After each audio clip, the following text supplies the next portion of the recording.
이 프로그램은 고발뉴스 후원에 힘입어 제작되었습니다. 후원 신청은 www.gobalnews.com에서 받고 있습니다.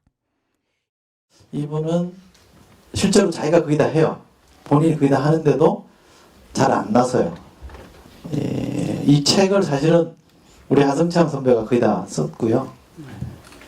박원순 시장은 그냥 묻어간 겁니다.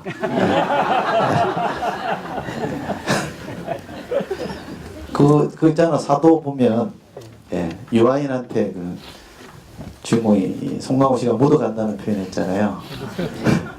비슷합니다. 희망캠프 시즌2 재선거할 때, 두 번째 선거할 때 총괄팀장을 했던 분입니다. 우리 시민운동가 하승창 씨 모시겠습니다. 반갑습니다. 하승창입니다.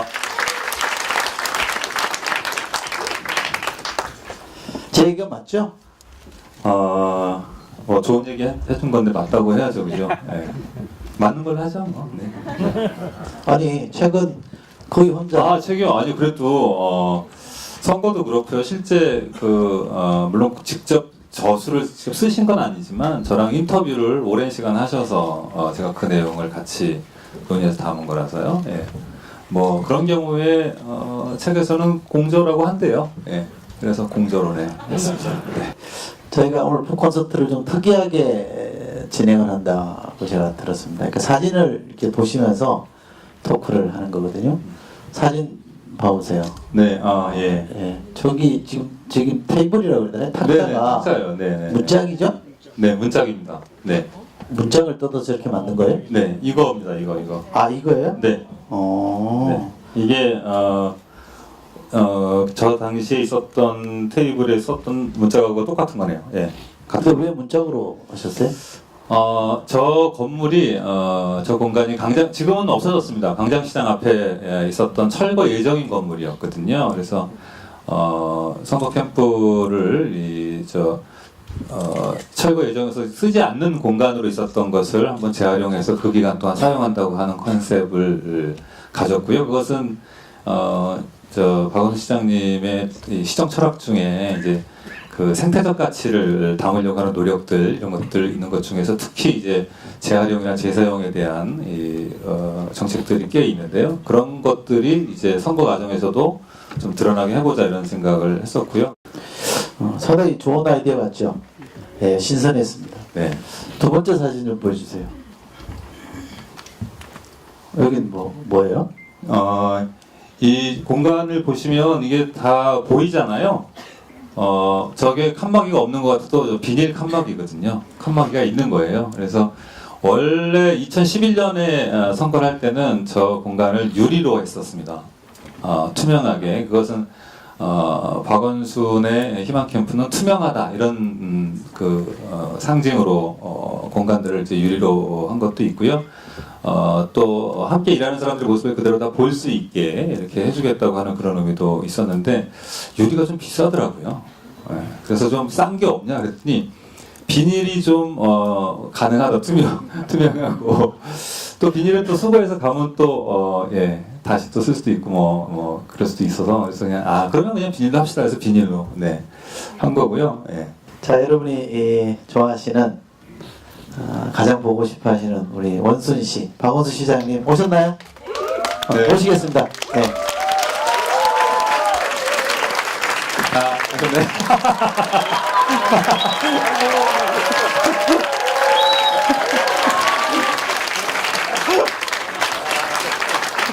앉으시죠. 네. 그때 가방하고 배낭을 들고 오셨는데 누가 이렇게 하라고 하신 거? 우리 비서들 시키던데. 아마 연출 굉장히 어울려요. 네. 어울립니다. 사실 저는 매년 이렇게 메고 다녔는데 네. 시작되고 나서 이러고 다니려니까 조금 예컨대 국무회의 때도 이렇게 처음에 갔거든요. 네. 그랬더니 사람들이 그냥 제발 좀 네. 벗으라고 그래갖고 할 수 없이 벗었어요. 제가 이런 얘기 할까 말까 좀 잠시 고민했는데요. 우리 박원순 시장님에 대해서 이렇게 정치를 좀 아는 사람들끼리 얘기하면 박원순 시장님은 이렇게 뭐라고 그러죠? 처음에는 딱 보면 에이 뭐 이런 느낌이 있어요. 네. 그러니까 제가 조심조심 하는 거예요. 아니 이렇게 불러다 놓고 왜 그래요? 근데 이렇게 한 번 보고 두 번 보고 세 번 보면 자꾸 이렇게 신뢰가 가고 끌리는 형이라서 그러니까 정치를 좀 아는 사람들은 이 박원순이라는 상품을 어떻게 파는 게 먹힐 거냐에 대한 고민들을 해보거든요. 시뮬레이션 같은 걸 해보면 그냥 딱 내세웠을 때 사람들이 박수치는 형과 박원순 시장님처럼 조금씩 알아가면서 이렇게 더 신뢰가 쌓이는 형은 속된 말 마케팅이 좀 달라야 되는 거거든요. 근데 지난번 선거 컨셉이나 처음 하실 때 선거 컨셉은 굉장히 잘 잡으신 거예요. 저 같은 꼴에 이제 전문가라고 하는 사람들이 보기에 컨셉을 굉장히 잘 만드신 거고. 뭐 컨셉을 우리가 뭘 만든 게 아니라 저절로 만들어진 것 같아요. 그리고 그때 왜 첫 번째 제가 보궐선거에 나왔을 때는 유시민 씨가 왜 박원순 사용 설명서 이런 거 사실 강의도 하고 그랬죠. 그러니까 뭐 사실 가장 좋은 선거는 자신이 뭘 하는 것보다 주변에 있는 많은 분들이 스스로 이렇게 정말 후보가 되고 시장이 되고 이러는 게 최고잖아요. 저는 시장이 뭐 혼자서 할 수 있는 일은 많지 않죠, 사실. 우리 직원들이 다 시장이고 또 시민 여러분들이 다 시장이고 이게 제일 좋잖아요, 그죠? 네. 박수 많이 안 나왔어요. 내가 말 주변이 있으면 말씀 굉장히 잘하시거든요. 아 그래요? 네. 그것도 의외. 잘하시잖아요. 말 잘 말씀 못해요. 잘하세요. 말씀 잘하시는 좀 길어서 그렇지. 그 말씀 잘하셨어요. 자, 사진 보면서 얘기를 네, 좀 뒤에 사진. 해볼까 하는데요. 저 다 포스트잇이죠? 그렇죠. 예. 저거는 누가 하세요? 오신 분들이 이렇게 써놓고 간 거예요? 그렇죠. 아 오는 분들도 계속 쓰고 또 저건 시장실 벽면에 있는 건가요? 예. 아, 그다음에 이제 제가 그때 선거할 때라든지 사실 어디 가면 포스트잇으로 전하시는 분들이 많으세요. 어디 행사할 때 이렇게 오늘도 뭐 그런 거 없나요? 저기 있어요. 의견 있어요. 이렇게 주시는 거 있어요. 그거 네. 내가 절대 버리지 마라. 그거 다 가져가서 이렇게 시장실에 저렇게 걸어놓는데요. 걸어놓을 것이 너무 적어가지고 사실 창고에 또 가득 있습니다. 시장실에 이렇게 외국인들도 많이 왔다 갔다 하잖아요. 외국 시장들 보고 너무 좋아해요. 네. 자기들도 이렇게 해야 되겠다고. 아마 전 세계 이게 수출되고 있습니다. 네. 저거 다 읽어보세요. 뭐 그래도 오며 가며 자꾸 이렇게 눈에 밟히니까. 네. 근데 사실 굉장히 스트레스죠. 뭐 이거 해달라 저거 해달라 이런 게 많은데 그거 아무튼 근데 그러라고 하는 거죠. 예. 시장실에는 사실 저거 하고 이게 그대로 남아 있네. 네, 그때 그다음에 네. 그 시장실에 있는 책상도 사실 이런 버리는 가구를 이렇게 30명이 쓰다 버린 책상이라든지 뭐 의자라든지 이런 걸 갖고 이렇게 믹스해서 만든 거거든요. 그게 이제 서울 시민들이 평생을 쓰면서 겪었던 그 희노애락을 느끼면서 시정을 돌봐라 이런 취지죠. 그러니까 이게 정말 스토리죠. 이런 것들이 다. 네. 네. 하루에 몇 시간 주무세요? 뭐 많이 잡니다.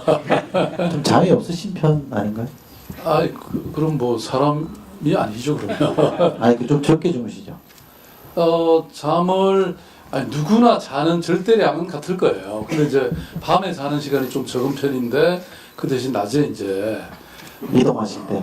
이동할 때, 토막잠 또 회의할 때, 회의할 때 주무신다고요? 상대방과 대화할 때, 자요? 대화할 때 이렇게 막 얘기를 하잖아요. 그러니까 약간 내가 이렇게 하고 졸다가 그 다음 이분이 말 끝나면 그러면 이거는 어떻게 됐어요? 이렇게 계속 이어가는 거예요. 그러면 자는 줄 모르죠. 네. 아니, 자는데 어떻게 이걸 들어요? 이게 그런 일정한 수준이 되면요. 그거 아무나 그렇게 되는 게 아니에요. 얘기 중에 혹시 그런 거 봤어요? 눈치 안 채게 했다니까. 저랑 대담도 하고 그러셨는데 그때도 그러셨나? 저는 잘 모르겠어요. 아니, 잘 몰랐어요, 저는. 그죠? 네, 이야기하실 때 이게 그런 줄 몰랐고. 네. 딱 뇌의 절반을 쉬는 거예요. 절반은 깨 있는 거죠. 그러니까 한쪽으로는 계속 이렇게 말하자면 맥락을 이렇게 파악해가면서 한쪽은 자는 거죠. 그러면 그러니까 이제 어떤 데는 꾸벅꾸벅 하면서도 그래서 이거는 근데 어떻게 된 거예요? 이렇게 물으면 잠꼬대 이게- 아니에요? 아니 맥락에 맞기 때문에 잠꼬대는 엉뚱한 소리 하는 거고 맥락에 맞는 소리를 하면 사람들이 자는 줄 모르죠. 아니 그러니까 야. 잠깐 이랬다 하더라도 잔 게 아니구나. 그래서 직원들이 늘 자세히 관찰해 보지만 판별하는 방법이 없어. 왜냐면 늘 이렇게 질문을 날카롭게 이어가면서 하니까. 엄청난 신공인데 이거. 이상한 팁을 알려주고 계시네요. 제가 왜 그 말씀 드리냐면 제가 어떤 잡지에 인터뷰어가 돼서 뭐 시장실로 인터뷰하러 갔더니 예. 시장실에 뭐 이렇게 막 서류 엄청 쌓여 있더라고요. 근데 그거 제가 이제 다 보시는 거 아니에요. 언젠가는 보셔야 될 거고 저런 것도 다 봐야 되고 사람도 만나야 되고 회의도 꼼꼼하게 하시고 하면 저는 일중독이신 것 같거든요. 제가 볼 때는 단언컨대 일중독이신데요. 요즘 드라마 좋아해요. 네. 보고 보시는데요. 틀리기 말해봐요. 뭐 육룡이 날아자. 근데 이제 이게 사실 드라마 보는 사람들 나는 옛날에 좀 그렇게 할 일이 없나 그랬는데 이제 사실 사무실에 내가 뭐 정말 나는 집에 안 가고 사무실에만 있고 싶죠. 왜냐면 그래요? 서류 정리도 해야 되고 또 여러 가지 구상도 정리해야 되고 지시할 것도 막 이메일로 계속 날려야 되고. 배낭을 메고 다니시는 이유는 특별히 있습니까? 빈 배낭 아니에요? 그때 처음에 누가 선물을 주셨어요. 노트북 이런 거 넣어 다니시는 거. 그 노트북까지 그때는 할 생각 할 여유는 없었고요. 그 대신 뭐 물통 물 넣고 물. 그다음에 뭐 여러 가지 자료들 그 넣고 항상 들고 다니시는 네, 수첩 수첩 메고 하시는 거. 예. 뭐 지금도 제가 사실은 이거 우리 직원 거 하나 빌려왔는데요. 오늘은 왜냐면 원본은 그때 누구한테 줬죠? 좀 아마? 다르긴 다르. 어디 네, 보관하고 있을걸요? 네.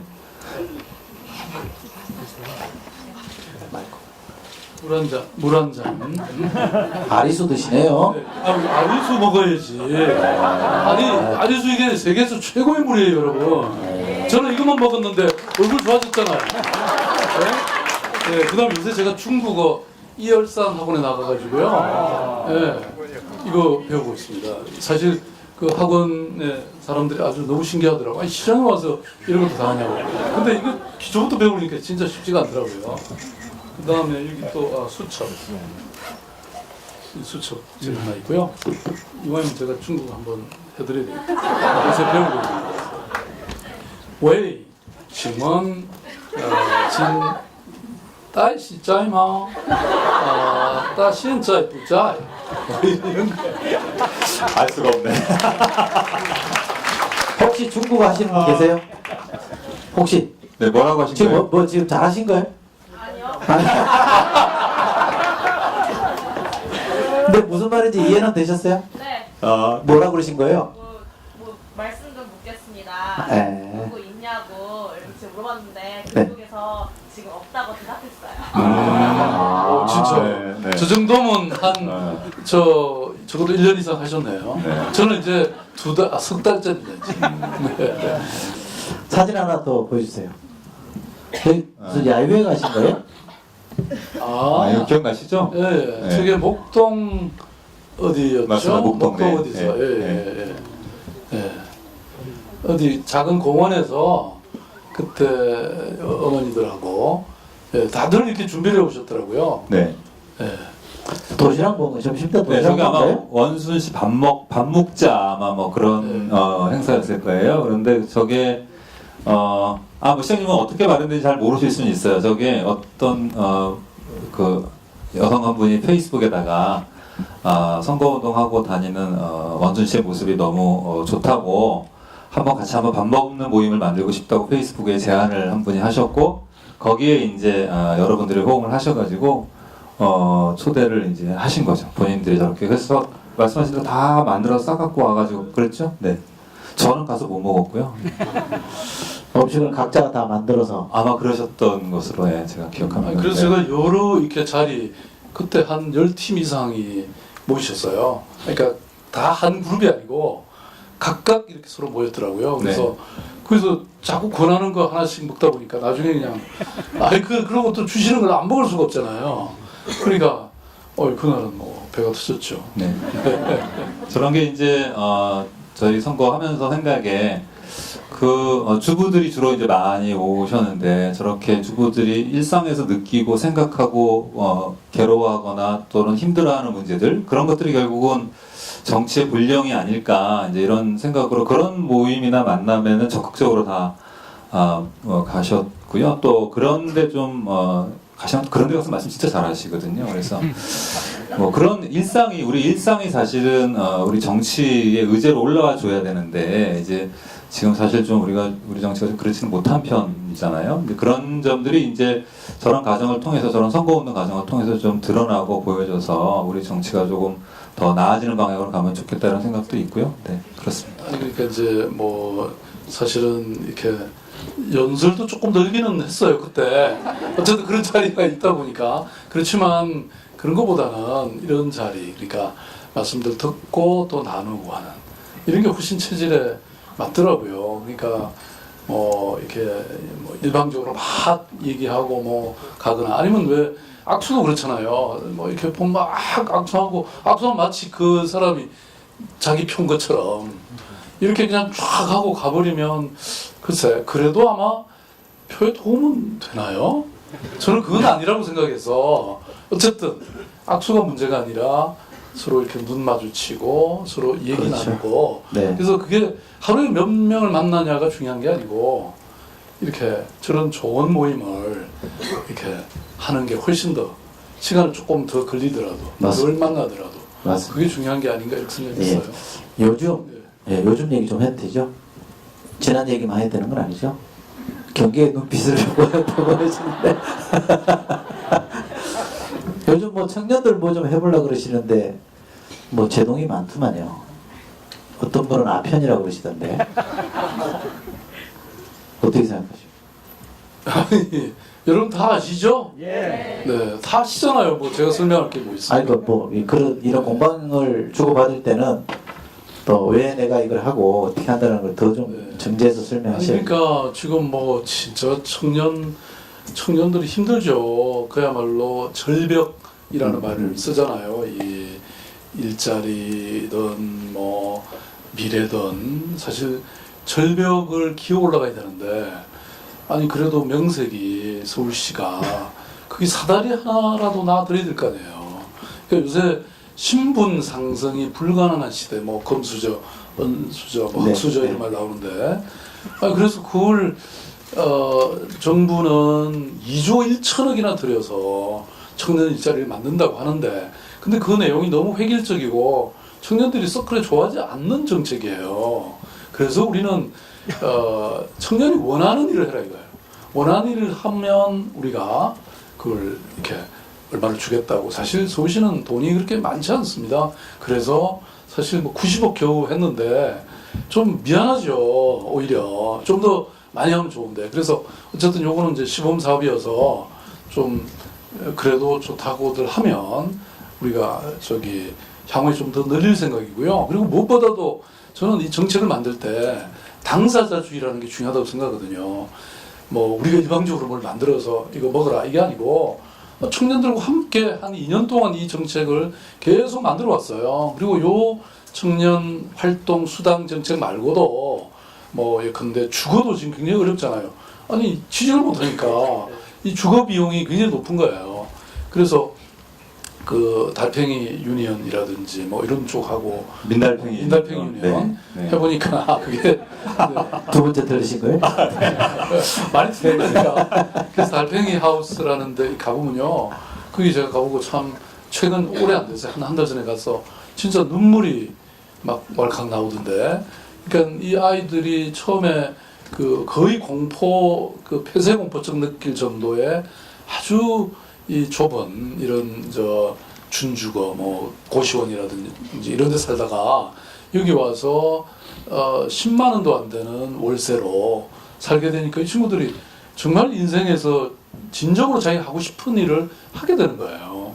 제가 왜 서울시립대학교 완전히 뭡니까 4분의 1 반값이 아니죠. 이미 사실 반의 반값이잖아요. 근데 이렇게 되니까 아이들이 이제 그 학비 때문에 스트레스를 덜 받으니까 사회 공헌도 하고 해외 뭐 여행도 네. 하고 막 이러면서 인생의 새로운 자기 가치, 자기 미래를 막 꿈꿔볼 수 있잖아요. 그러니까 이런 것들이 거기에 다 포함되어 있습니다. 20몇 가지의 정책이. 그러니까 이거 다 보고 그냥 편이라고요.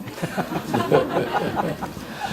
그나저나 이게 서로 이제 중앙정부는 보건복지부가 오케이 사인을 줘야 된다는 거고 서울시는 이거는 뭐 복지 사업이 아니고 뭐죠 그건 아니기 때문에 그냥 가도 된다 이런 해석의 차이가 있잖아요. 어떻게 하실 겁니까? 저는 이제 늘 이렇게 생각하는데요. 늘 진실은 뭐 영원히 감춰둘 수 없는 것이고 또 정의는 늘 이기기 마련이잖아요. 그러니까 잠깐은 이렇게 헷갈리게 만들 수 있지만 긴 시간을 놓고 보면 뭐든지 저는 다 이 바른 것이 이긴다고 저는 생각합니다. 그러니까 말하자면 뭐 예를 들어서 그 지난번에 서울역 고가 부분도 사실 시민 안전을 위해서는 어쨌든 그걸 할 수밖에 없는데 뭐 여러 기관이 제동을 걸었죠. 근데 뭐 지금 잘 돼가고 있잖아요. 뭐든지 잘 될 겁니다, 여러분.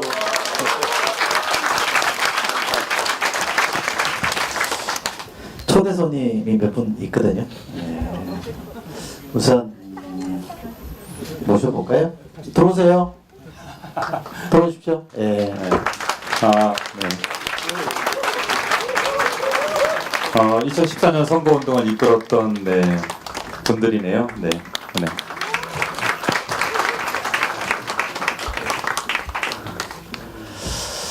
기동민 정무부시장 하셨던 분인데요. 바로 우리 박원순 시장님 오른쪽, 여러분들이 보시기에 왼쪽. 굉장히 쑥스러워하네요. 우리 정무부시장 기동민 정무부시장의 별명이 사나이 기동민입니다. 사나이. 풍채도 좋고 장군감이잖아요.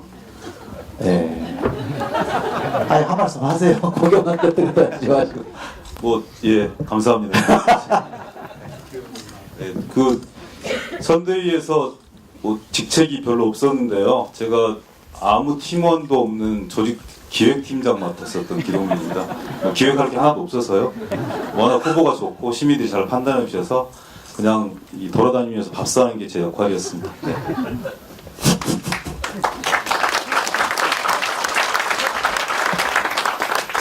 재임 시절에 두 분 사이는 좋았습니까?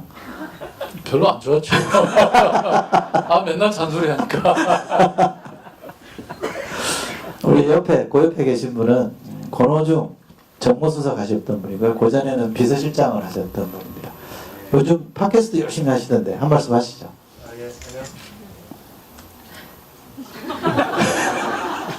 이게 더 좋아 보입니다. 저는 그 선거 때 상황팀장을 했었습니다. 제가 보궐선거 때도 상황팀장을 하고. 그 옆에 끝에 계신 분은 우리 민병덕 변호사이고요. 지금 아마 시장님 법률 대리인이신가요? 네. 네, 한 말씀 하시죠. 요즘 바쁘실 텐데 제가 잘 아는 분이랑 뭐 이렇게 자주 만나고 있다면서. 제가 급이 안 돼서요. 본인이 나왔는데 박원순 정도는 나와야지라고 생방송에서 하시는 분이셔가지고 제가 급이 안 돼서 쑥스럽습니다. 기왕에 오신 김에 그 두 분도 평소에 하고 싶었던 얘기 흉 좀 보실래요? 지금은 이제는 말할 수 있습니다. 제가 저도 시장님과 큰 인연이 없이 처음에 보궐선거 끝나고 첫 비서실장을 제가 왔었습니다. 그 고생이야 뭐 얼굴로 다 나타나지 않습니까? 제가 지금 한 10kg가 지금 빠져 있는데 굉장히 사람을 힘드시게 만드시면서 모토는 시장님의 철학은 그거세요. 주변이 힘들어야 시민이 행복하다. 본인도 힘드시겠죠. 근데 아무튼 여러 사람을 같이 가끔은 내가 잘해줬잖아. 가끔입니다. 가끔 1년 365일 중에 한 2, 3일 정도 편히 해주시고 아무튼 뭐 모든 사람이 그러겠지만 시장님의 그 디테일함, 그 시민들을 생각하는 그 애정 이런 부분들 많이 배웠고요. 특히 그 아이디어는 제발 그 공책을 좀 없애버렸으면 할 정도로 공포의 대상인 노트 좀 없앴으면 좋겠는데 후임으로 일하시는 분들도 굉장히 그런 마음이 들 겁니다. 아무튼 이 정도만 흉을 보겠습니다. 그러면 뭐 수첩 항상 들고 다니시는 그거예요? 그게 아이디어 있나? 예, 근데 수첩 이게- 시장님이시구나. 아니, 근데 수첩의 내용이 달라요. 아니 근데 아니 저는 매일 듣죠. 근데 지난번에 제가 중국에 왜 그 2박 3일 이렇게 중국 그 이 고위 관리들이 쭉 중국 정책을 설명하는 그런 모임이 있었어요. 그걸 하고 돌아오다가 비행기 안에서 내가 이게 곧 짧은 한 2시간 되는 거리 북경에서 왔으니까 그걸 좀 컴퓨터에 정리를 하려고 이걸 딱 빼내놨는데 그냥 그 옆자리가 마침 비어 있어서 그 옆자리 그냥 신문 더미에 그냥 두고 내려버린 거예요. 그래서 내가 우리 비서한테 그거 빨리 찾아보라고. 그 안에 한 권이 몽땅 없어졌잖아요. 그 아이디어들이. 그래서 꼭 찾아라 그랬는데 계속 아직까지 뭐 안 찾고 미정미정하고 있어. 그러니까 아마 직원들끼리 짠 것 같아. 이건 그냥 예. 권오죽 수석 집에 있을지 몰라요.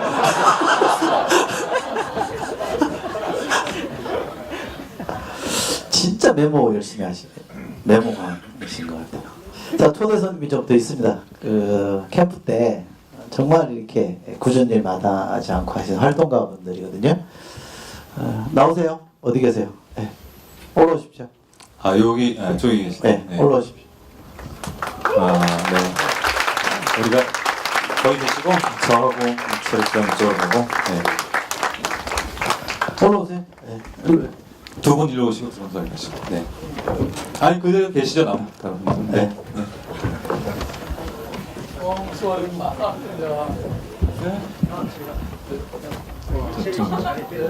그래도 우리 제 자리죠? 너무 고생한 분들인데 진짜. 자리 없어요? 일로 오세요. 일로 오세요. 자리 없어요. 일로 오세요. 박수 한번. 지금 영국에 있는 거 아니에요? 일로 오세요. 네.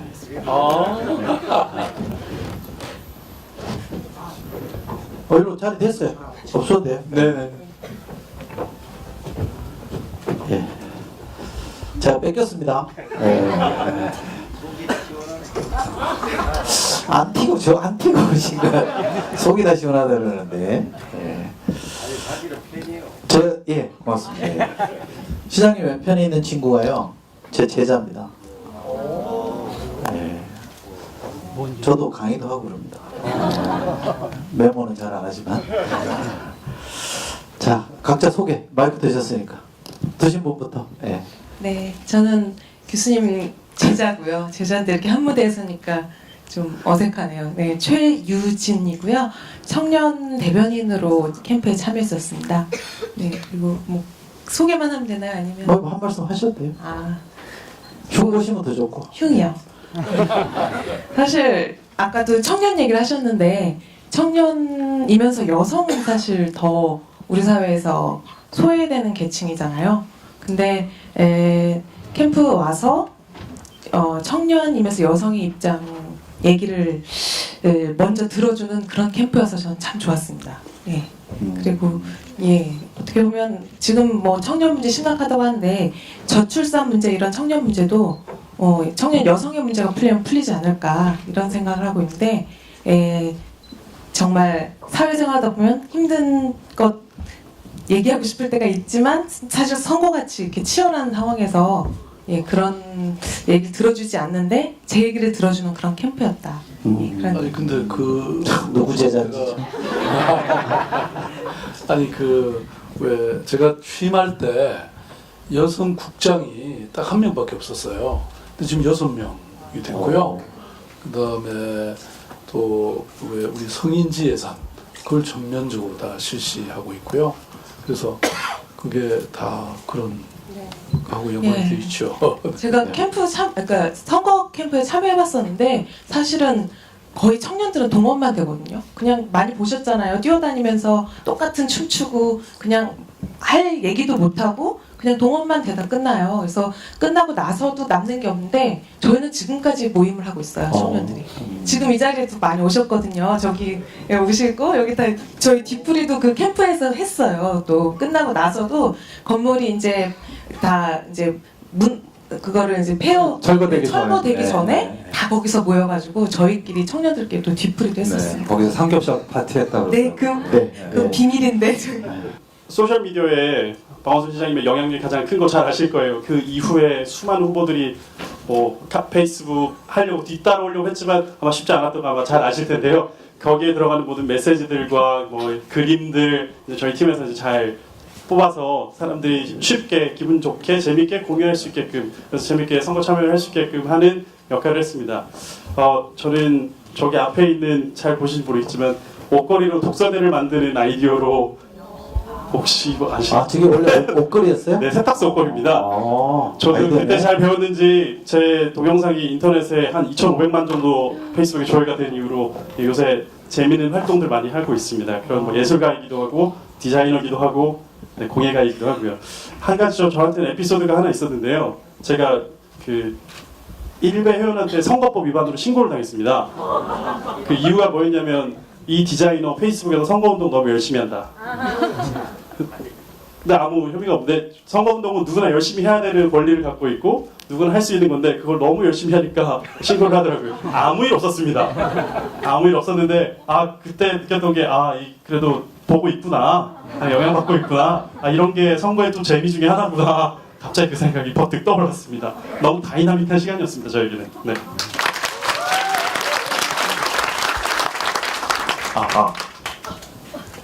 네, 이제 제가 좀 말씀드리겠습니다. 저는 이정호라고 합니다. 예, 저는 그 시장님 뒤에서 아까 시장님이 번호를 딴다고 그러셨는데 그 번호를 뒤에서 이제 시장님이 따시면 열심히 이제 서명을 받고 꿀벌 캠프로 이제 안내해드리는 역할을 좀 했었는데요. 아까 우리 그 이철희 선생님께서 그 시장님이 외모가 별로다 이렇게 하셨는데 안 그렇습니다. 이 숙명여대 앞에 갔더니 거기서 여학생들이 그냥 그 정문 앞에 이 시장님을 둘러싸고요. 어느 여학생이 원빈 닮았다고. 진짜 그 동영상이 지금 여기 안 나와 있는데 정말로 그때 저도 굉장히 놀랐습니다. 그 다음에 이제 놀라셨죠? 아니요, 진짜로 원빈 닮았다고 그러고 그 다음에 종각에 갔더니 이 맨 마지막 날 이제 유세할 때요. 그때 20대 또 30대 그 여성분들이 시장님하고 너무 사진 찍으려고 해가지고 이 앞이 이 진도가 안 나가는 거예요. 이동을 해야 되는데 그래서 그 다음에 제가 결심했죠. 시장님처럼 외모를 좀 하고 다녀야겠다. 그래서 이제 외모도 좀 한번 해보려고 했고. 아니 근데 사인 얘기가 나오는데 제가 이렇게 이제 그 고3들 수능 시험 볼 때 이 뭐 한마디 이렇게 사인을 해주면 그게 부적처럼 효과가 진짜 있다고.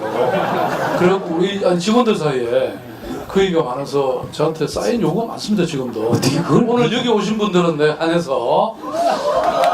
근데 다 지금 써드리기로 그러니까 이름을 남겨놓으시면 빨리 전화번호를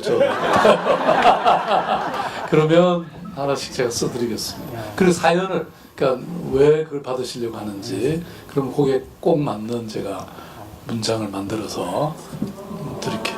뭐 그거는 선거법에 괜찮죠? 선거법 전문가 답은 안 하고요. 엊그저께가 수능이었습니다. 제 아들로 그렇죠. 눈을 시험 봤는데 진작 좀 하지. 진작에 받았어요. 아깝네. 이거는 질문을 주셨는데 이거 대답하면 선거법 위반이 걸리기 때문에 근데 또 적어주셨는데 물어보지 않을 수는 없잖아요. 시장님 다음 대선에 출마해 대통령 해주실 거죠?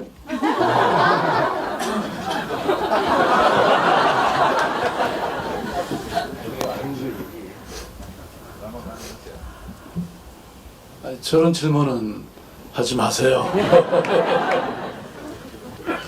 근데 주최 측이 장난친 것 같은데 아까 나 책 어디 눈여겨 받은 것 어디 빼버렸어. 뭐 아무거나 하세요. 네. 어려운 질문이 있었나 보죠? 네. 요거 하나 있다. 그 새로운 선거운동 방식 아까 말씀하셨잖아요.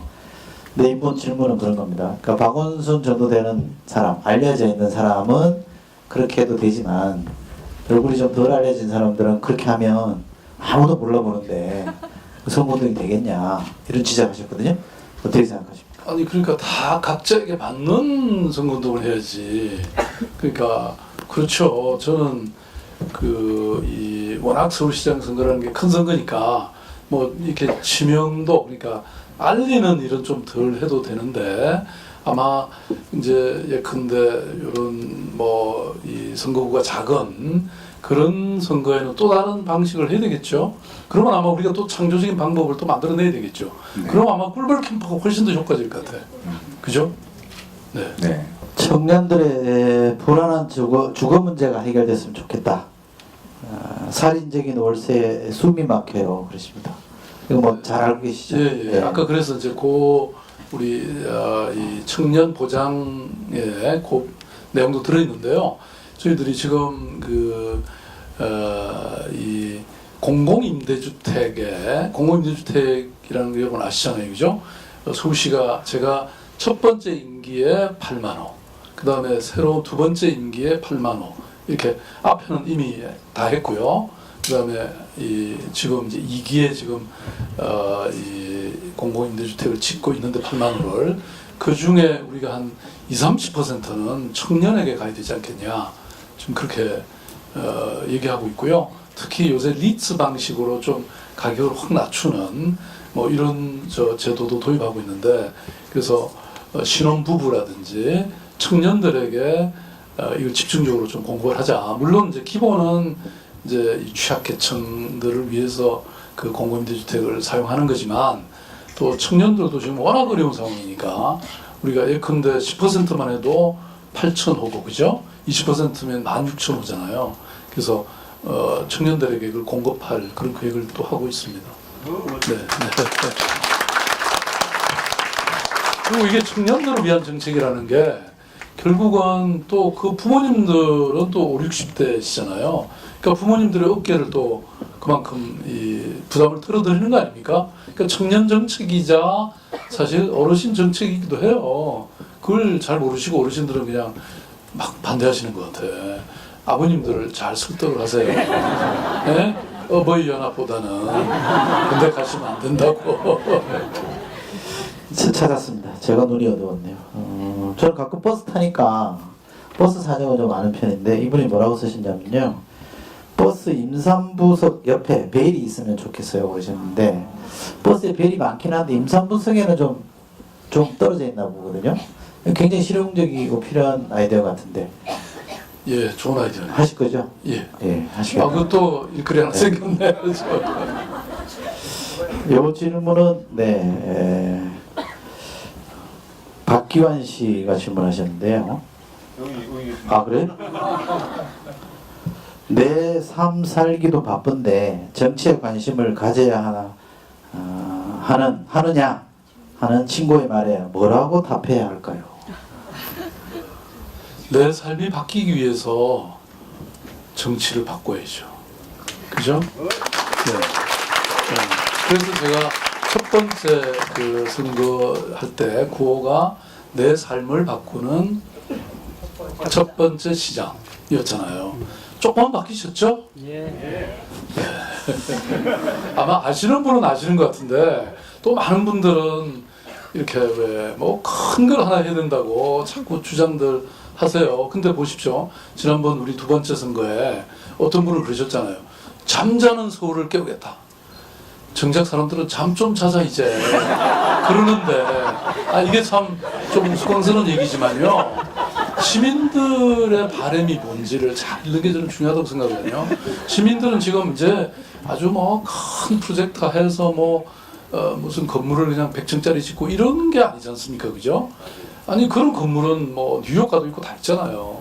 서울은 서울만에 가진 특징, 그 아름다운 북한산과 이 강과 이런 걸 잘 보존하면서 둘레길 만들고 산책하고 뭐랄까 성찰하고 힐링하고 그리고 아이들 잘 키우고 그죠? 행복하고 이런 걸 원하시는 거 아니에요?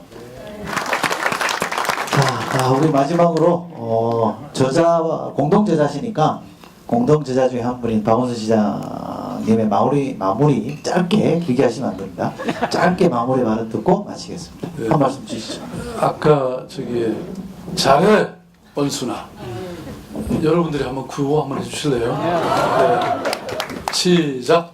잘해 원순아. 잘하겠습니다. 여러분 고맙습니다. 자, 마치겠습니다. 일어서 자, 인사 한번 하겠습니다.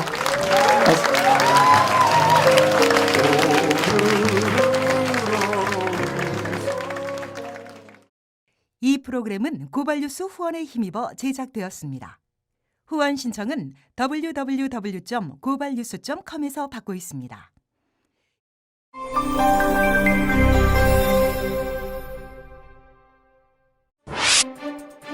국제가 전달하시오!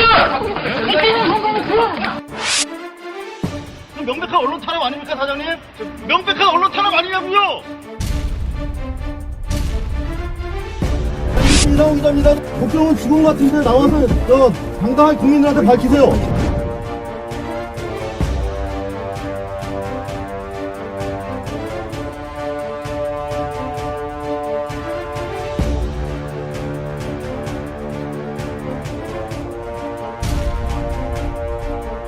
(2013년 5월 27일) 월요일, 2013년 7월 1일, 2013년 8월 27일, 2013년 10월 17일, 2013년 11월 4일 월요일. 고발뉴스 천막에 이재민들이 잠깐 들어와 계신데 33,000명 정도.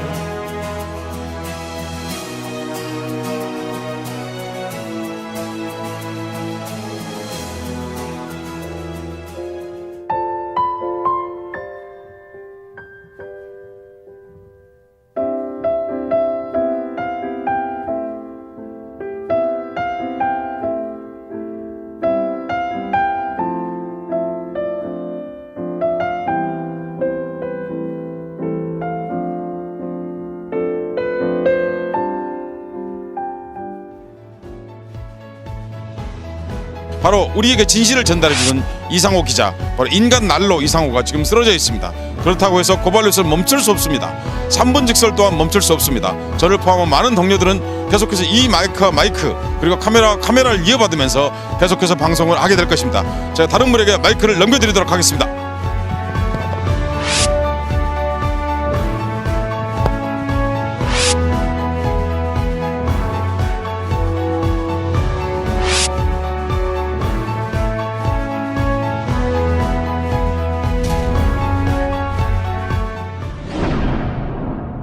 여러분 안녕하십니까? 2013년 12월 23일 월요일 뉴스독립군 데일리 고발뉴스입니다. 공중파 방송의 종편까지 극우 성향의 인터넷 사이트 일간베스트가 만든 합성 사진을 방송에 그대로 내보내 잇따라 무리를 빚고 있습니다. 지난번 SBS에 이어 오늘은 또 MBN이 걸렸습니다. MBC 아침 방송에서도 얼마 전 노무현 대통령을 조롱하는 합성 사진을 내보내는데 아직 진상규명이 이루어지지 않고 있어서 민주당 최민희 의원이 방심위에 심의를 요청했다는 소식이 들어왔습니다. MBC 노조에서도 지난번 SBS 건보다 문제가 심각하다고 한탄하고 있습니다.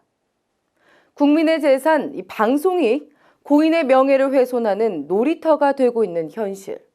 참 안타깝기 그지없습니다. 언제까지 공중파가 깨어나길 기다리시겠습니까? 부족하지만 저희와 함께 해주시면 언젠가는 이 기울어진 언론 축구장 바로 세울 수 있다고 믿습니다. 오늘도 뉴스독립군 고발뉴스 힘차게 시작합니다. 이 프로그램은 지난 시간보다 16분 늘었네요. 감사합니다. 모두 5,721분의 고발뉴스 정기 구독 후원자 제공입니다.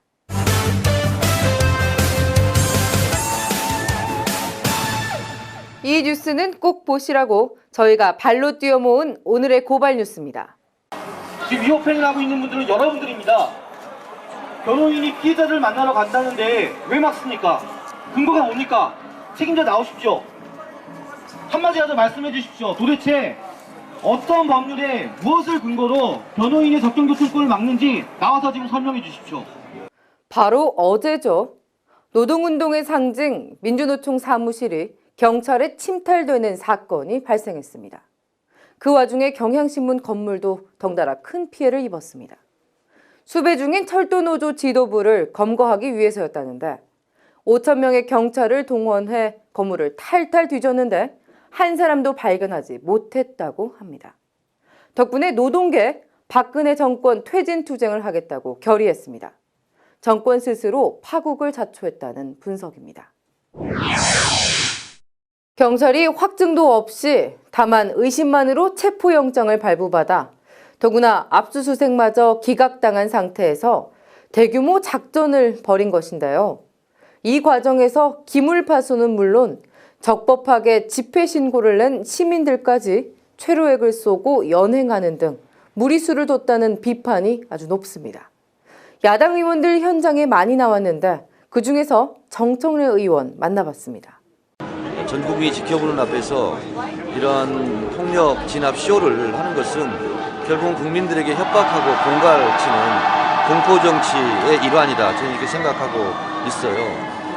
지금 현장에서 방금 들어온 소식에 의하면 체포하려고 하는 노조 간부들도 지금 없다는 겁니다. 그러면 확증도 없이 이렇게 온 국민을 공포정치, 폭력 진압의 현장을 그대로 노출시키는 것은 박근혜 정권이 앞으로 어떠한 올바른 얘기를 하는 국민도 가만두지 않겠다 하는 폭력의 깃발을 올린 날이다 이렇게 생각을 합니다. 정권에 조금만 귀에 거슬리는 언행을 하면 잡아가두고 고문하고 하는 그런 제2의 유신 시대가 왔다는 것을 오늘 극명하게 보여주고 있는 것 같습니다. 이번에는 지난 주말 촛불 집회 소식입니다. 안녕들 하십니까 대자보 열풍이 촛불 집회까지 덮쳤습니다. 지난주 제25차 범국민 촛불 집회에서는 국가기관의 총체적 부정선거는 물론 철도 민영화와 밀양 송전탑 강행, 그리고 비정규직 문제 등으로 절대 안녕치 못하다는 시민들의 성토가 이어졌습니다. 들리는 소리가 보이는 것들이 다 거짓이라서 안녕하지 못하고요. 사실이 사실이라고 알려지지 못하고 있는 게 더욱 가슴 아프고요. 그래서 안녕하지 못합니다. 지금의 이런 세상을 만들어가고 있고 1%만을 위해서 국가를 운영하는 대통령은 자격이 없다 보여지고요. 그다음에 부정선거를 통해서 당선됐고 국정원이 만들어낸 대통령은 국민의 대통령이 아니기 때문에 대한민국 민주공화국에 있어서 자격이 없다 생각합니다.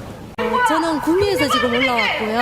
저희 회사는 4년 전부터 노조 탄압으로 인해서 지금 정리해고부터 시작해서 직장 폐쇄, 기숙사에 여성 기숙사에 지금 용역까지 투입하는 그런 일들을 지금 4년 동안 겪어왔고요. 노동자라서 도저히 힘들어서 지금 살 수 없는 상황인데 지금 일어나는 철도 민영화나 의료 민영화까지 간다면 저희들은 진짜 뭐 길거리에 홀벗고 나서야 되는 상황이 되지 않을까 걱정이 되어서 지금 별로 안녕하지 못합니다. 고 장준하 선생의 유가족이 국가를 상대로 낸 민사소송의 첫 재판이 지난 금요일에 진행됐습니다. 이번 민사소송은 국민성금으로 진행돼 그 의미가 더 깊은데요. 지난 7월 인지대와 소송 비용이 없어 민사재판을 시작하지 못하고 있다는 유가족의 안타까운 소식이 전해지면서 온라인에서 모금운동이 벌어지기도 했는데요. 재판 첫날, 장준하 선생 유가족들의 심경을 들어봤습니다. 소위 긴급조치가 무죄가 돼갖고 이제 배상 오늘 민사 재판을 들어가게 돼 있는데 그렇습니다. 저는 사법부를 믿어요. 지난번에 그 긴급조치에서 사법부에서 그 이례적인 판결을 내갖고 사법부가 소위 국민이 의지하고 살아야 될 그 마지막 보루라고 하는데 그래서 권력의 하수인이 된다고 할 경우에는 그러면 우리 국민들이 더 이상 세금을 내고 거주할 나라가 없어지는 거거든요. 이번 재판이 아마 정의롭고 그다음에 순리에 맞고 과거 잘못된 거고 반대되는 그런 판결을 해갖고 좋게 모든 게 풀어질 거라고 생각해요. 경실련이 댓글 사건에 대한 국방부 중간수사 결과 발표에 대해 의혹을 모두 비껴간 축소, 은폐 수사라고 비난하고 나섰습니다. 경실련은 오늘 김관진 국방부 장관의 사퇴와 통합특검 도입을 강조하며 박근혜 대통령에게 진실규명을 위한 책임 있는 자세를 주문했습니다. 기자회견장에 고발뉴스가 다녀왔습니다. 사이버사령부 국정원의 정치 선거 개입에 대해 문제 해결의 의무를 방기한다면 조직적 선거 개입에 대한 전 정부와의 공모 가능성을 증폭시킬 뿐이다.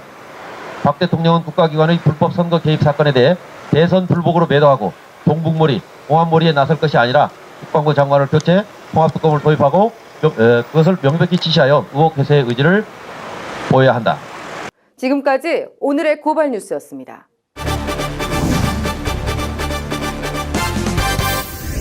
가장 핫한 뉴스를 심도 있게 파고 들어가 보는 고발 리포트 시간입니다. 오늘의 국민 리포터는 문화평론가 하재근 씨입니다. 인간 노무현을 모티브로 해 개봉 전부터 화제가 된 영화죠. 영화 변호인이 개봉 첫 주말 3일 만에 무려 170만 명이 넘는 관객을 끌어모으며 흥행하고 있습니다. 많은 분들이 영화를 보고 눈물을 흘렸다고 감상평을 올리고 계신데요. 영화 변호인을 통해 본 2013년 대한민국의 민주주의 현주소 분석했습니다. 연말 최대 기대작으로 주목받아왔던 변호인이 드디어 개봉해서 신드롬을 불러일으키고 있습니다. 변호인을 보고 눈물 흘렸다는 관객들이 줄을 이어서 개봉 첫 주말이 끝나기도 전에 100만 관객을 돌파했습니다. 변호인은 민주주의를 이야기하는 영화입니다. 그런 의미에서 작년 연말에 있었던 레미제라블 신드롬과도 비슷합니다. 그런데 외국인들의 이야기가 아니라 우리 배우가 하는 우리의 이야기 때문에 공감대가 더 클 수밖에 없습니다. 한국은 놀랍게도 21세기에도 여전히 민주주의가 화두인 상황입니다. 참여정부 시절에도 대한민국은 민주공화국이다. 권력은 국민으로부터 나온다는 말이 부각되면서 관련 서적들까지 출간됐고 작년 대선 최대 이슈도 경제 민주화였습니다. 바로 이것이 변호인이 과거 이야기이면서도 동시에 현재적인 이유라고 할 수 있습니다. 이 영화는 일종의 감동적 영웅의 이야기입니다. 간디의 경우에 엘리트 변호사라는 기득권이 있음에도 불구하고 핍박받는 인도 서민들을 위해 가시밭길을 선택했고 그로 인해 수억 명이 감화받으면서 마하트마라는 존칭까지 받게 됩니다. 마찬가지로 변호사라는 기득권을 획득했음에도 핍박받는 남아공 서민을 위해 가시밭길을 선택한 만델라는 훗날 마디바라는 존칭으로 불리게 됩니다. 변호인의 줄거리도 비슷합니다. 잘나가던 세법 변호사가 부당하게 핍박받는 서민을 위해 기득권의 온실을 포기한다는 설정입니다. 이런 설정은 인도에서도 남아공에서도 한국에서도 보편적인 감동을 이끌어냅니다. 바로 희생의 서사이기 때문입니다. 희생하는 영혼은 숭고하고 인간은 그런 숭고한 영혼을 봤을 때 감동하며 눈물 흘리는 법입니다. 변호인은 실화에 바탕하고 있기 때문에 울림이 더욱 클 수밖에 없습니다. 약자만 부당하게 희생당하는 세상, 유전무죄, 무전유죄, 권력자는 특권을 누린다는 느낌. 한국 사회에 대해 그런 인식을 갖고 있는 국민이 대단히 많습니다. 이럴 때 변호인은 법 앞에 평등이라는 상식을 이야기하고 대한민국의 주권은 국민에게 있고 모든 권력은 국민으로부터 나온다며 국민 한 명 한 명이 모두 소중하다는 진실을 외칩니다. 요즘처럼 안녕들 하십니까? 라는 비판적 대자보가 신드롬을 일으키는 시대에 이런 외침의 영화는 큰 공감을 받을 수밖에 없습니다. 바로 그런 것들이 관객들이 눈물 흘리는 이유라고 하겠습니다. 고발 리포트 하재근이었습니다. 문화평론가 하재근 씨의 리포트, 여러분은 어떻게 들으셨나요? 다양한 의견이 넘쳐나는 오픈 플랫폼을 지향하는 저희 고발 뉴스는요, 보다 많은 파워블로거들의 참여를 기다립니다. 모든 블로거가 국민 리포터가 되는 그날까지 저희 데일리 고발 뉴스의 문은 언제나 활짝 열려 있다는 사실 다시 한번 말씀드립니다.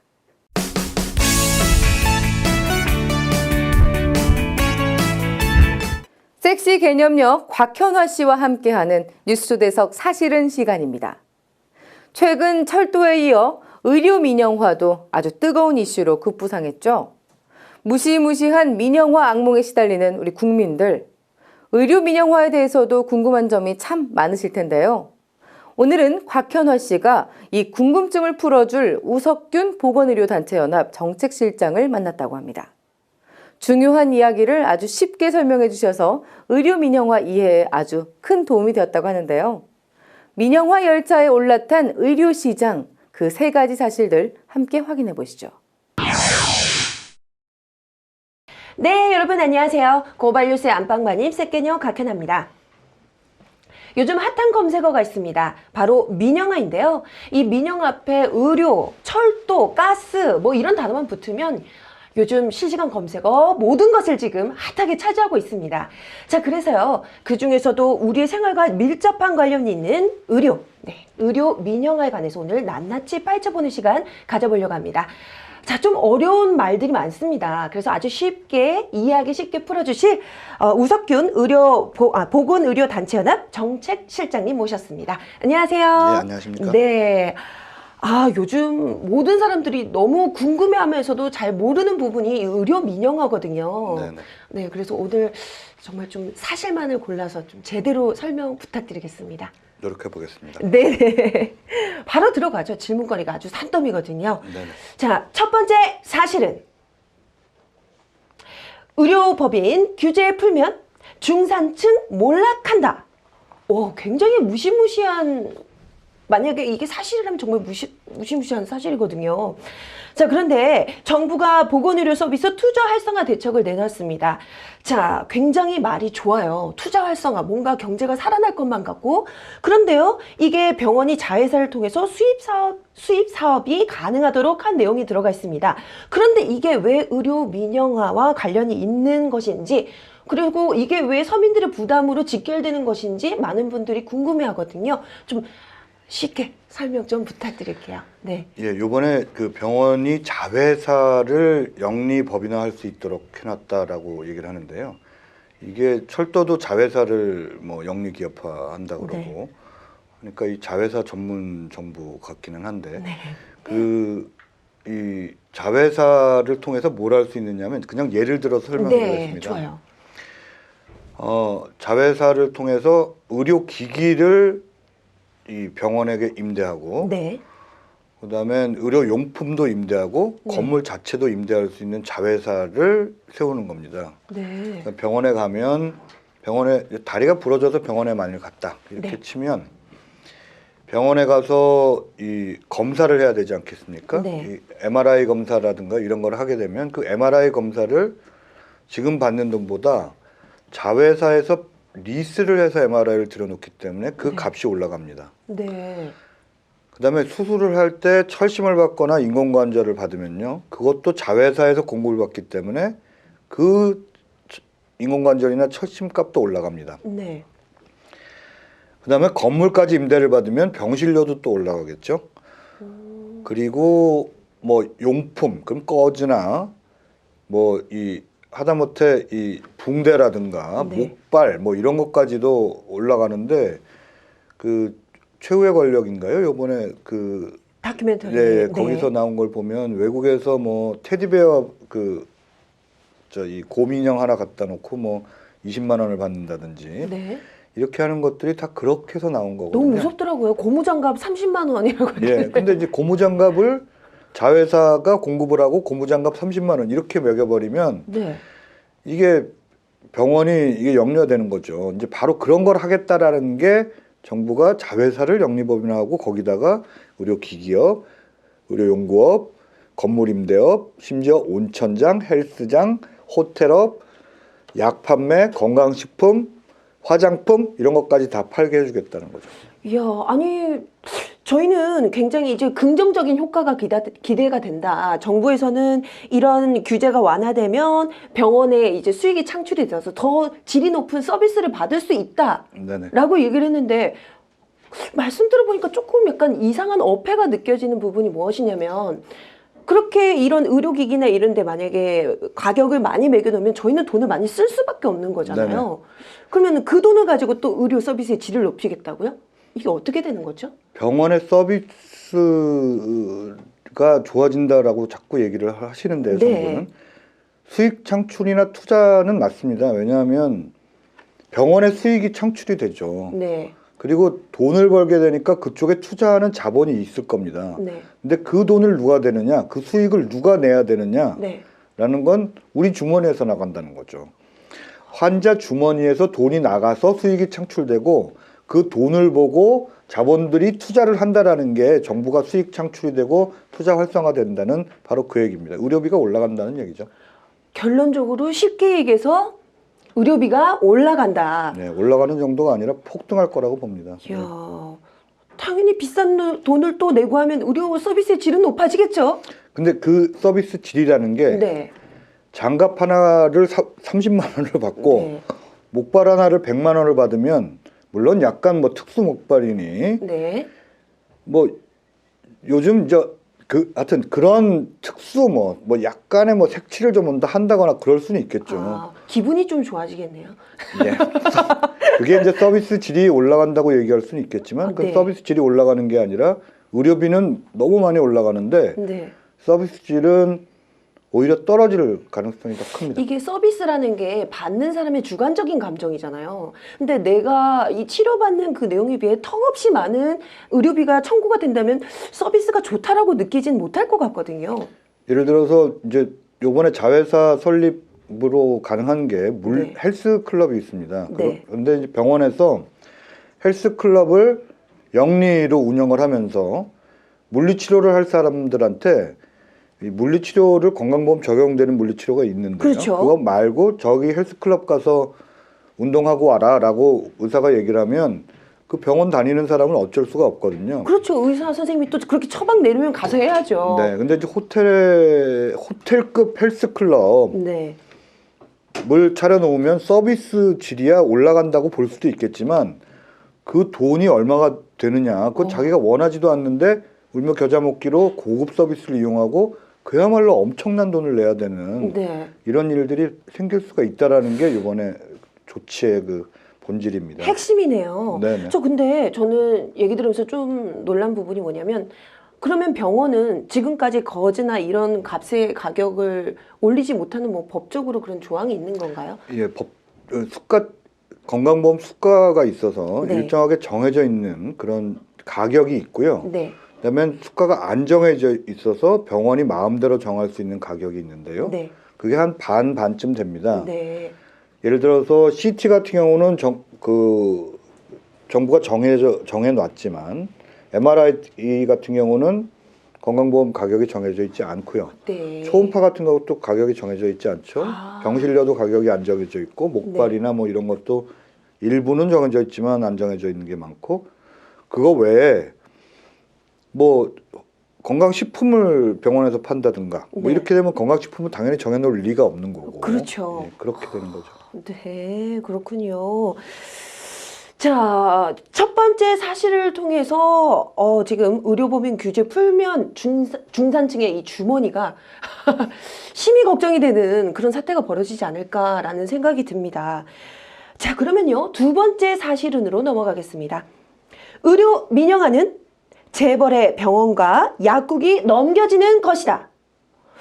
야, 굉장히 좀 이것도 한번 얘기를 나눠보고 싶어요. 네, 앞서서 민영화에 관해서 얘기를 딱 들어보니까 돈이 많은 자본이 들어와서 거대 기업이 독점을 하게 되고 그럼 동네에 있는 의원들이나 이런 병원들은 그러면 어떻게 될까요? 동네 의원, 동네 약국은 좀 조금 나중 문제라고 친다 하더라도 일단 큰 병원만 본다 하더라도요.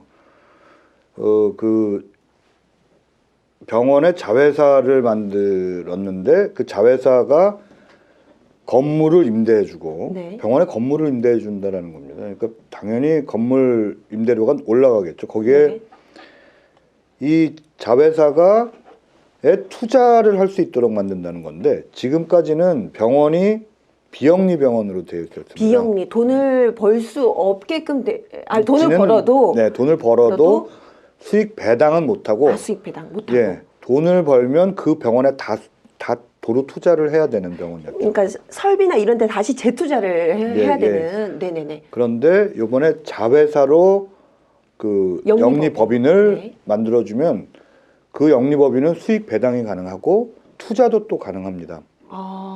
근데 거기에 투자를 해서 돈을 벌려고 투자자들이 오겠죠. 네. 이 투자자들이 결국은 돈을 벌려고 오는 것이기 자선 때문에 사업가가 아니니까요. 예, 예. 네.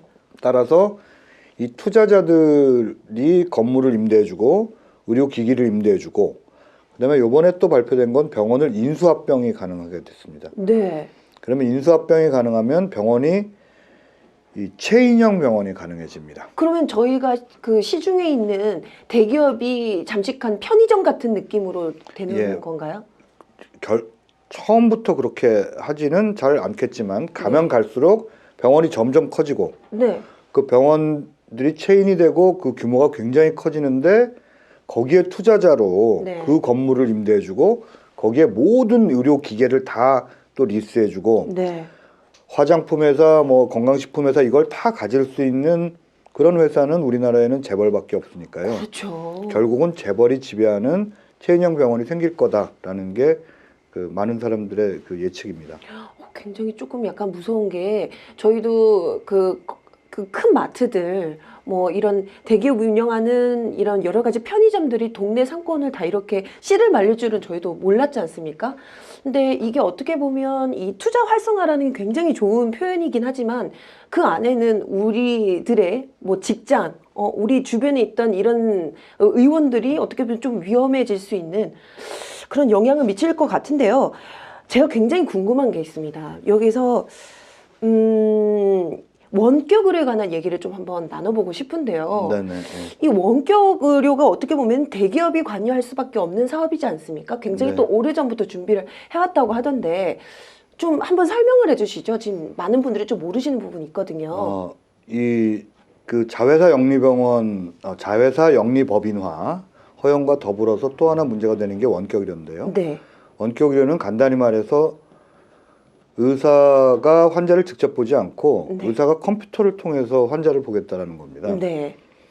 근데 이 원격 의료를 이번에 정부가 발표하는 거는 강원도 전체를 대상으로 하겠다는 거거든요. 강원도요? 네. 네. 강원도 150만 명 전체를 대상으로 시범 사업을 하겠다고 이번에 발표를 했는데요. 이 원격 의료가 뭐가 문제냐면 네.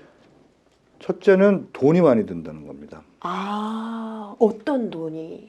이 컴퓨터를 다 설치하고 그다음엔 광 케이블도 다 깔고 네. 그다음엔 얼굴도 다 볼 수 있는 그런 컴퓨터를 다 설치한 거를 전제를 한 다음에 네.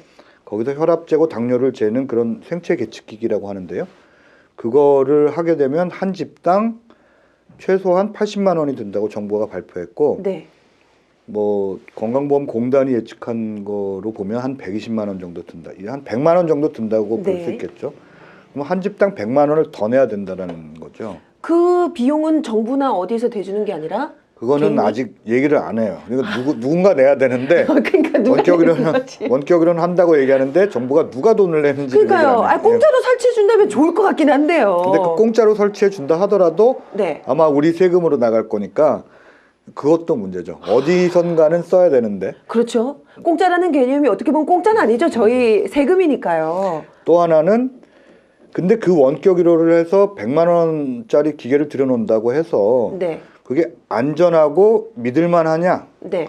이게 안전하고 믿을만하지 않다라는 게 유럽에서 나온 결론입니다. 아, 그게 어떤 논문이나 뭐 검증이 된 결과 발표인가요? 예, 그 지금 그러니까 많이 해봤습니다. 시범 사업을 네. 유럽에서 많이 해봤는데 아무래도 지금은 언젠가는 도입이 되겠죠. 네. 컴퓨터를 통해서 뭐 이렇게 멀리서 떨어져서 진료를 하는 게 도움이 될 텐데 지금은 컴퓨터를 통해서 아무리 한다 하더라도 아주 보충적으로 일부만 네. 할 수 있지 그거를 의사와 환자가 이렇게 직접 보는 그런 대면 진료를 대체할 수는 없다라는 게 지금까지 결론이고 네네. 그래서 유럽에서는 핀란드하고 노르웨이 네. 이런 북극 지방 있지 않습니까? 거기 눈이 많이 오잖아요. 예, 거기는. 네. 30명 50명 살고 뭐 의사가 저 날아갈 수도 없고 그런 데만 하고 미국도 네바다나 사막 같은데. 그런데 굉장히 그런 말씀해 주신 나라들은 땅 넓이가 굉장히 큰 곳이잖아요. 네, 뭐 저희는 그곳에 비하면 굉장히 작은 나라인데 그리고 동네 곳곳마다 의원들은 설치되어 있는데 굳이 원격 의료 시스템을 도입을 해야 된다라고 주장하는 게 좀 저희가 궁금합니다. 네. 지금 원격 의료에 공들이고 있는 회사가 삼성, 네. LG, KT 네.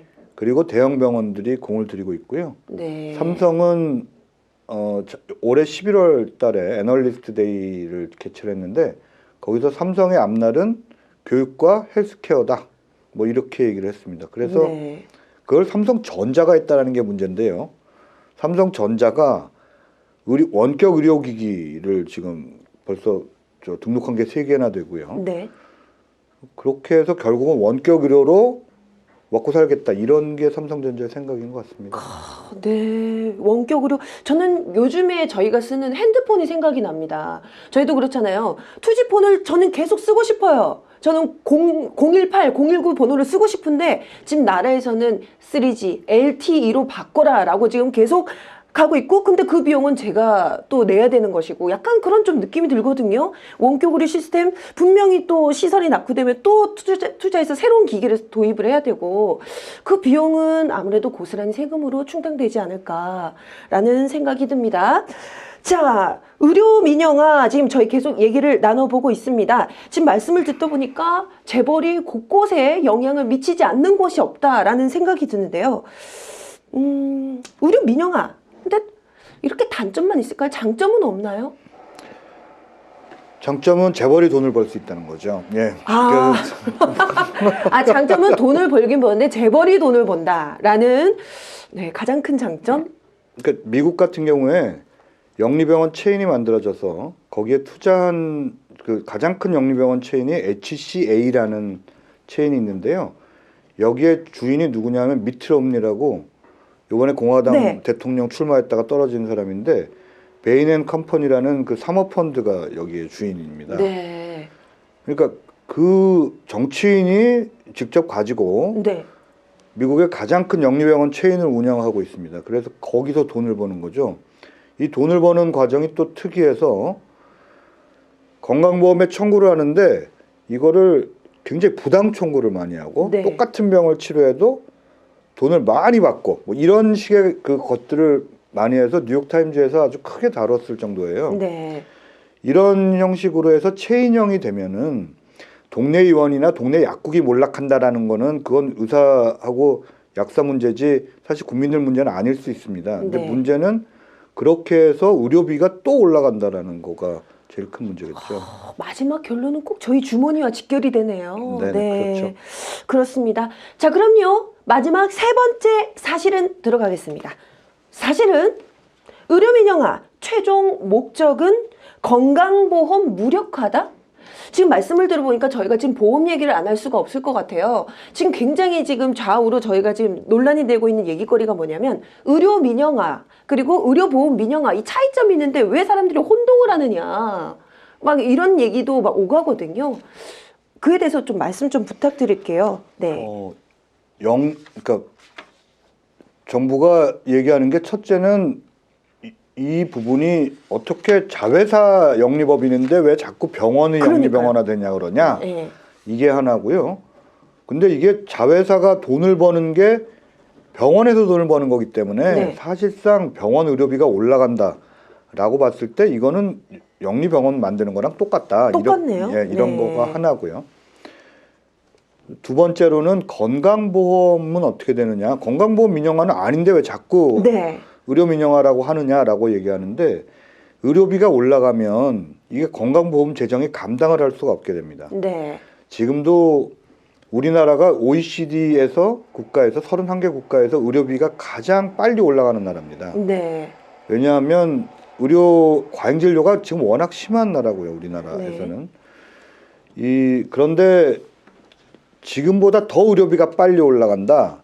이렇게 되면 건강보험 재정이 감당을 할 수가 없게 됩니다. 네. 건강보험 재정이 감당할 수 없게 되면 지금도 민영의료보험 굉장히 많이 들고 있지 않습니까? 만져면 뭐 띠링띠링 뭐부터 네네. 시작해서 많잖아요. 네. 전 국민의 84% 정도가 민영의료보험을 하나 이상 들었다고 하는데요. 네.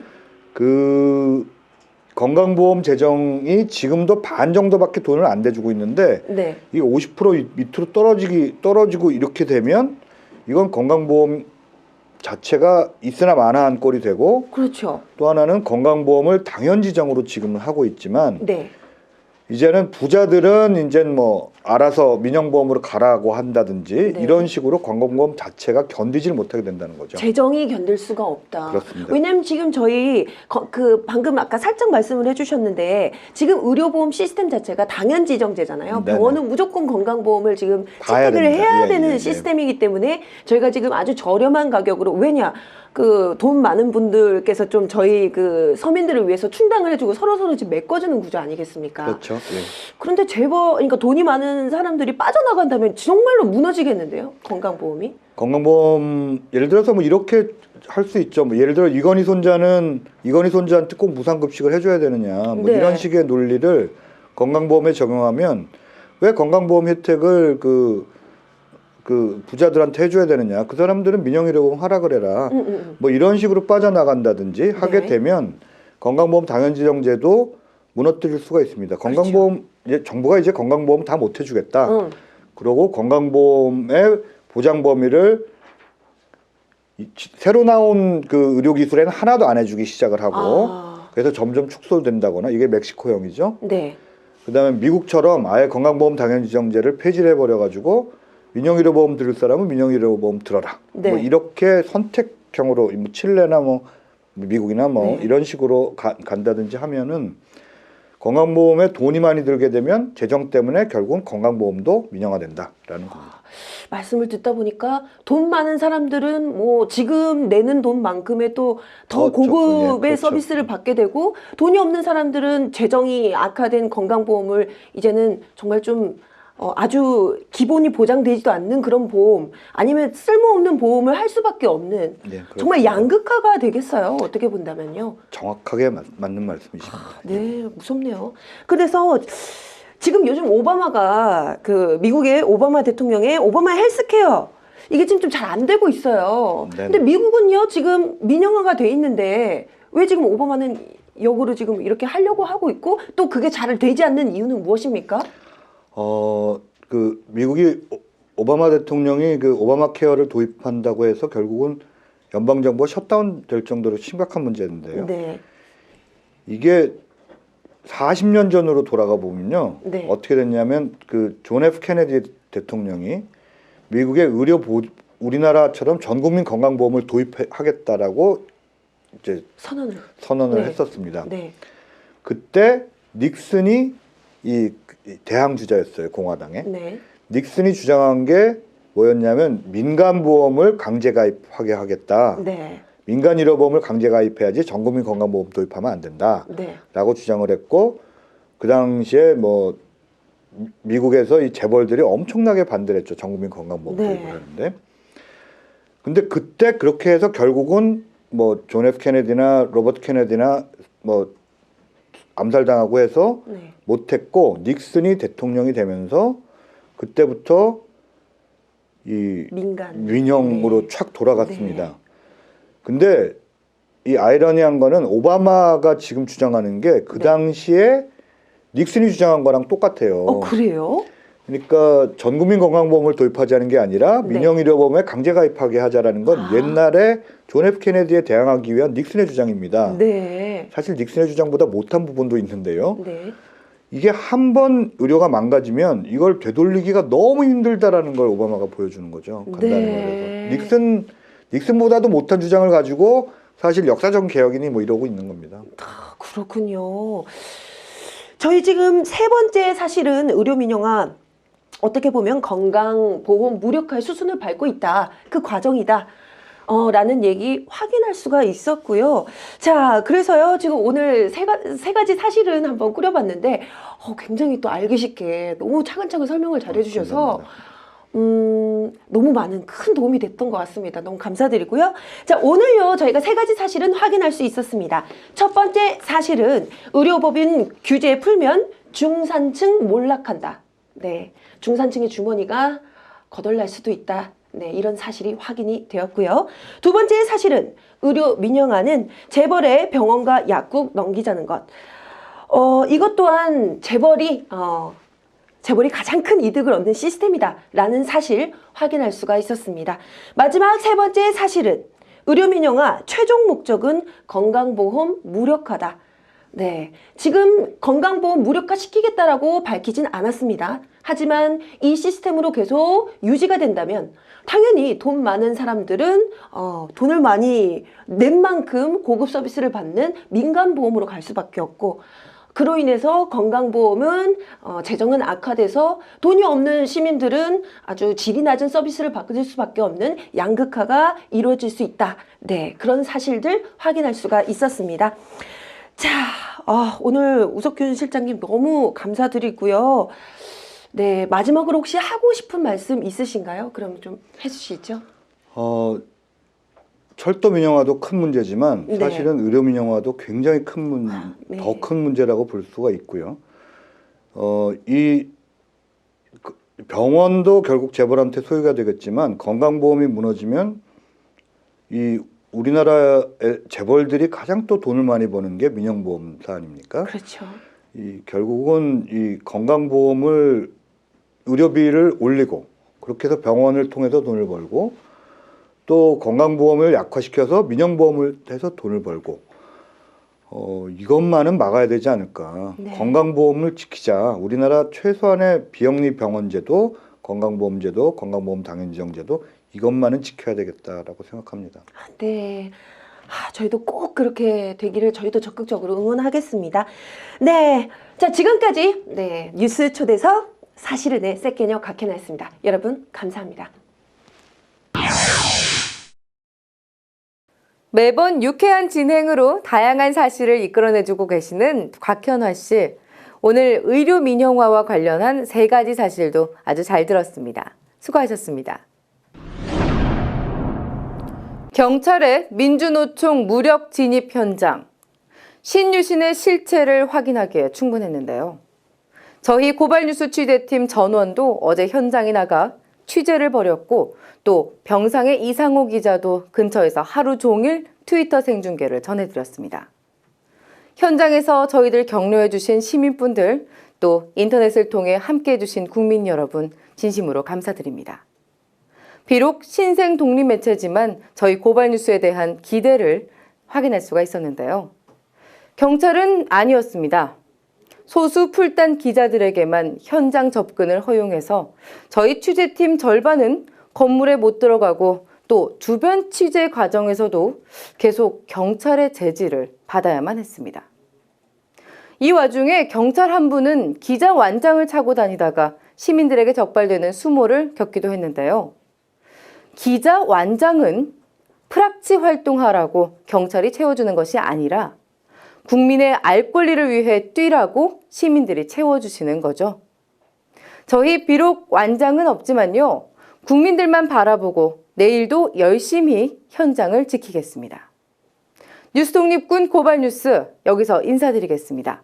시청해주셔서 감사합니다. 뭐 하는 거야? 고발뉴스 들어와야 되는 거 언론사잖아요.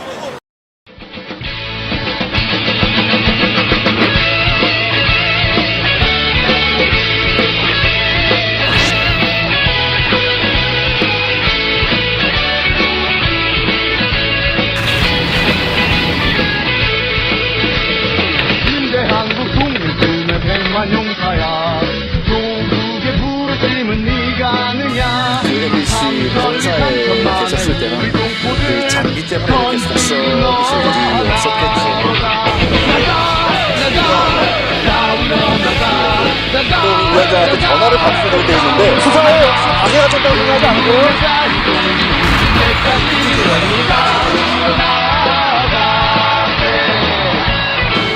10년 전에 고발뉴스닷컴 이상호 기자의 고발뉴스라고 하는 홈페이지를 만들면서 그때 사실 어렸을 때 초년병 기자 생활을 할 때부터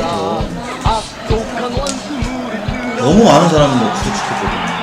그리고 너무 많은 사람을 다친 걸 봤고 근데 내가 도대체 이 기자직을 왜 하는 건지 되게 회의가 됐더라고요.